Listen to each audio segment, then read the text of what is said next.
जारी भएर यो चुनाव हुँदैन।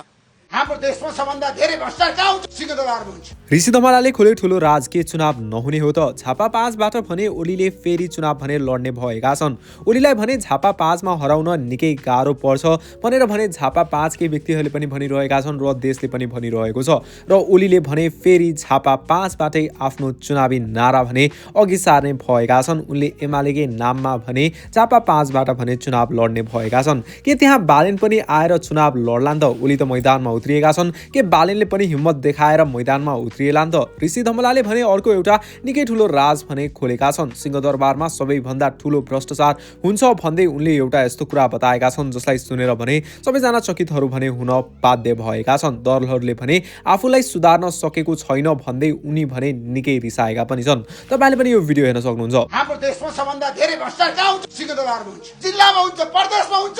देश र जनताको लागि काम गरौँ, भ्रष्टाचारीलाई कारबाही गरौँ। जनताको माग समानुपातिकमा बन्द सूचीमा फेरि पनि लफडा। दलहरू सच्चेनन्, सुध्रेनन्। दलहरूको पारा पुरानै छ। राजनीतिमा युवाहरूको चाहना छ, युवाहरूको रुचि छ, तर हामीले तल्लो स्तरको भुइँ मान्छेलाई समाजका हरेक तर तबकाको वर्गलाई ल्याउनु पर्छ। कांग्रेस पनि विभाजनको संघारमा विशेष महाधिवेशन र रेगुलर महाधिवेशन लिएर कांग्रेसमा लफडै द्वन्द्व विवाद। हाम्रो देशमा दलहरू अझै पनि सुन्दैन, सच्चेर मेरो अनुरोध। हार्नु हुँदैन, जनताले हार्नु हुँदैन, दलहरूले हारेर केही फरक पर्दैन।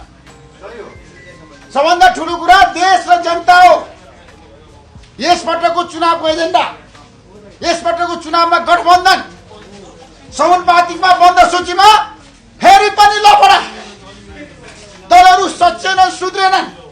दलहरूको पारा पुरानै छ। दलहरूले आफूलाई सुधार्न सकेर योग्य र सक्षम मान्छे, राम्रा मान्छे, देशले मन पराएको एउटा भुइँ मान्छे, एउटा रिक्सा चालक, जब 30 वर्षसम्म रिक्सा चलाइराखेको छ मधेसमा अथवा विभिन्न जिल्लामा, त्यो रिक्सा चालक पर्नुपर्छ। एकजना जुम्लामा हुम्लामा स्याउ उत्पादन गर्ने किसान पर्नुपर्छ। समानुपातिकमा हाम्रो देशको समानुपातिकको अनुहार हेर्दाखेरि तस्बिर आफै बोल्छ। सीमानान्तकृत वर्गहरू को परे, चेपाङ जाति कतिजना परे, बाजी को पर्यो, राउटे को पर्यो। त्यसैले म भन्छु सबैलाई, आजको दिनमा हाम्रो देशमा हरेक क्षेत्रमा राजनीतिमा युवाहरूको चाहना छ, युवाहरूको रुचि छ, तर हामीले तल्लो स्तरको भुइँ मान्छेलाई, समाजका हरेक तर तबकाको वर्गलाई ल्याउनु पर्छ। अर्कोतर्फ युवराजले भने सुशीला कार्कीमाथि उजुरी दर्ता गरेका छन्। युवराजले भने सुशीला कार्कीले भ्रष्टाचार गरेको आरोप लगाउँदै अब चुनाव केही पनि नहुने कुरा बताउँदै भने उनले यस्तो कुरा बताएका छन् जुन तपाईले पनि सुन्न सक्नुहुन्छ। गरेको छु। अर्को मेसिन खरिद प्रकरण चाहिँ पहिल्यै भएको हो, सेटिङ घरमा दिएको छ।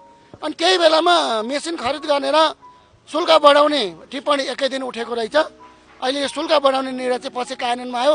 सुशीला कार्कीले एउटा पत्रिकाले लेख्यो, सुशीला कार्कीलाई थाहै थिएन अरे। अनि साइन कसरी भयो त? कति करोड खल्तीमा हालेर के धर्म छोराहरूले बुझिया हुन् बाहिरै? यो छानबिन हुनुपर्छ। यही विषयमा चाहिँ मैले युवराजी अन्तिममा अब अन्तिममा युवराजी यति बेला कलाकारदेखि नायक र गायकसम्म रासोपाको समानुपातिक लिस्टमा छन्। हामीले तपाईँको नाम पनि खोजी गर्यौं। कतै युवराज सफल पनि समानुपातिक लिस्टमा छ कि रासोपाको भन्ने थियो? तपाईँको नाम लिस्ट आएन? धन्यवाद। म अहिले सांसद हुने चक्करमा, मन्त्री हुने चक्करमा म छैन। म झोले पनि भइन, मासुभाते पनि भइन।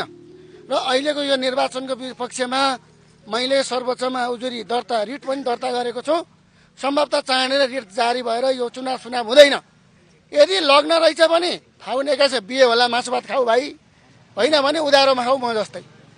न चुनाव हुन्छ न केही हुन्छ। मासुभातेहरूले केही गर्नु रासोपाको समानुपातिक लिस्टमा पर्नु भएन। म कसैकोमा पनि छैन। मैले भने पनि छैन, चुनाव हुँदैन, यति बुझ्नुहोस् न।